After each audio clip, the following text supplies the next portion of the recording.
Welcome back to Sunrise. Dr. Anthony Anuforom is the DG of NIMET. He was speaking to us about the SRP 2016 prediction. Thank you for joining us, for hanging in there. Well, it's still on this prediction which you brought about. You say that if certain measures are not put in place, this will definitely affect agricultural production. What kind of measures were you talking about there? Which was the last yeah, he can hear us. Oh dear. I'm not sure he can, because if he could, he would have said something. But yes, but importantly, he did say that we should ensure that certain things are put in place. But Dr. Anuforom, ever since that conversation you had, what has been done to ensure that things don't get out of hand? Thank you so much. What we have done is the starting point is the presentation of the 2016 seasonal rainfall prediction. That was 2 days ago. And at that conference, at that meeting, at that event, we had two panel discussions. One was focused on agriculture, and it was chaired by the Honorable Minister of Agriculture himself, Chief Audogbe.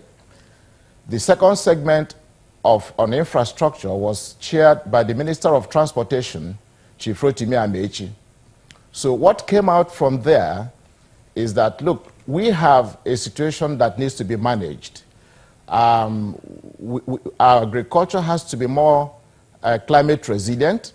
Our infrastructural development has to be more climate resilient. So this is the message we are trying to pass to all Nigerians and all stakeholders. And it's not just the job of government alone. When we design our systems, are we being climate conscious in designing them? Because climate change, like we have said repeatedly, is real. In his presentation, the Honorable Minister of State Aviation clearly recounted what happened in the past. And in his own words, he said we cannot afford the repeat of past mistakes, of not using the climate information we have for planning.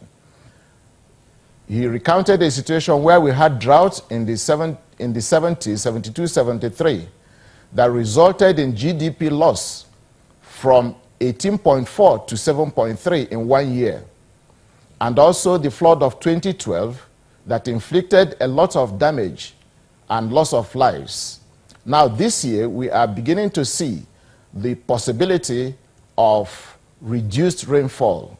So the message is that we have to manage this situation in order to ensure that government's program of reviving agriculture is made to remain on course. In other words, you should be working with the Minister of Agriculture now. Pardon me? You should have some members of your team that will be working side by side and very closely with the Minister of Agriculture, isn't it? Yes, of course. We saw something that was a threat to agriculture, and we had to bring him in.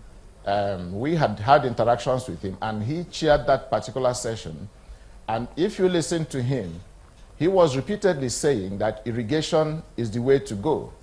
Not just to manage the dry spells we are expecting, but we must do off-season farming, all year-round farming.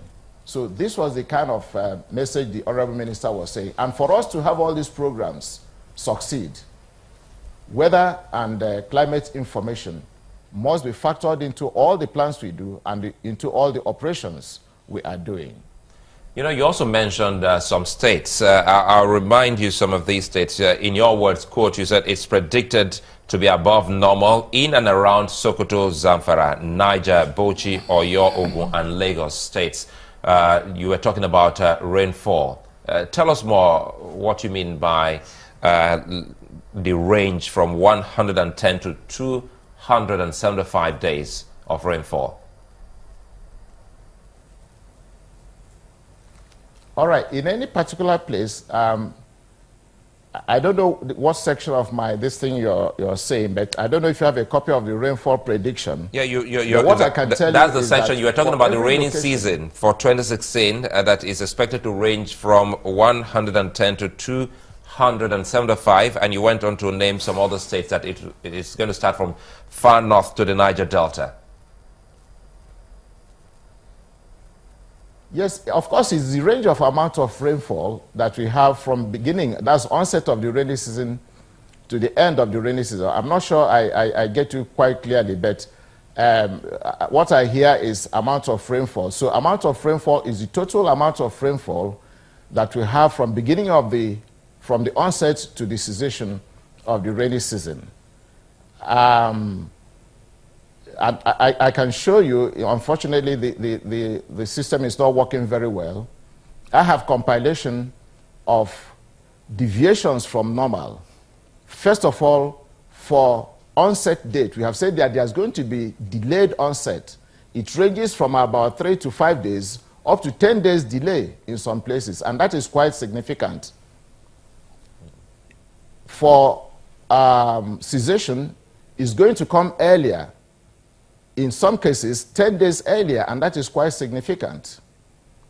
In terms of rainfall amount, there is reduction. But what is worrisome, like I have said, is the dry spell that falls in between. The rainy season has started in a particular place, then suddenly you begin to have dry spell. So these are the situations we think have to be carefully managed. Unfortunately, I'm not hearing you clearly at all. So I'm just trying to manage to make these explanations. I hope you can also get this, because this will interest Nigerians. You also made mention of flash floods in all of this happening in some parts of the country. Okay. Yes. All right, flash floods.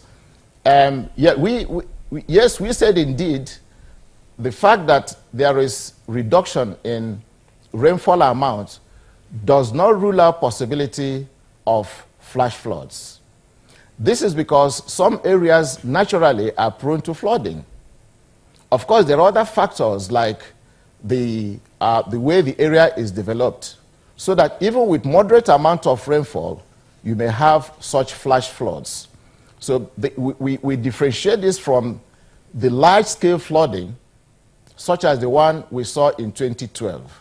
Of course, there are other factors, like in 2012, we had the factor of the Lagdo Dam. So we are sounding that warning, because last year, when we said that the rainfall amount may not be as much as the previous year, we had flooding. And people were saying that you said there will be reduced. How come there is flooding? The point must be made that the fact that there is reduced rainfall doesn't mean that you will not have local and sporadic isolated cases of flooding. So are you going to be, I mean, you have said that the risks are what you're trying to mitigate for the farmers within that dry spell period. How do you think that information is going to get to the farmers in terms of when to plant and when not to plant? Oh, thank you so much. This is the kind of thing. Thank you. This is the kind of thing we are planning towards doing.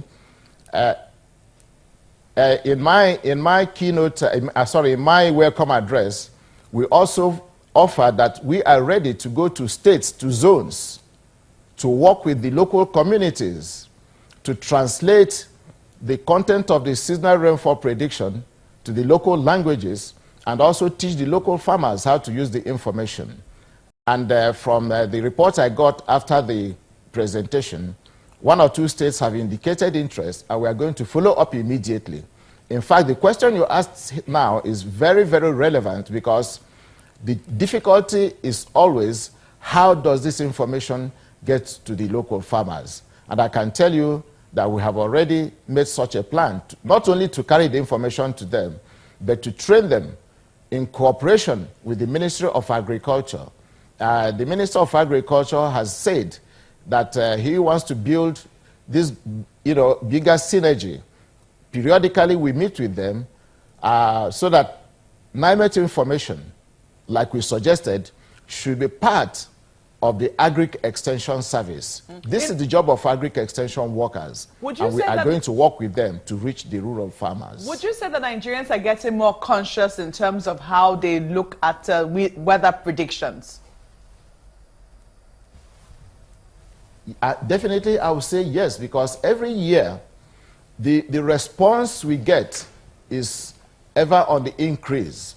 More and more people call us, more and more people make inquiries, more and more people have shown interest that they are interested. Of course, it's almost a normal thing to be expected, because the problems of climate change is staring all of us in the face. And the only way to go is to make our processes to be climate resilient. This is what we are trying to preach to Nigerians, that our infrastructure development, planning and execution should take climate information into cognizance. I'll give you an example. The Minister of Transportation himself said that now, with this information at his disposal, the planning of the railway project, which is one of the key things government is trying to achieve, would now incorporate the information we have. All right, Dr. Anuforom, we thank you very much indeed. We appreciate that information, and we'll keep tabs and get as much information to people, news they can use particularly. Well, thank you. That's Dr. Anthony Anuforom, the DG of NIMET, and I imagine that a lot more people will get to seek that information, especially after that heat, which he says is not a heat wave that we experienced not long ago. It was heat, anyway. Yeah. You experienced heat. It was at least, yes. What a scenario talking that was. about it. I get hot just at the mention of it. Well, there you go, farmers. We farmer words appreciate all of those information he's put across. Farmers? I mean, farmers, everyone. Yeah. We're all one in this country, aren't we? As we always say. Absolutely. Well, thank you for watching the program today. We'll be back tomorrow. I'm Chamberlain Oso.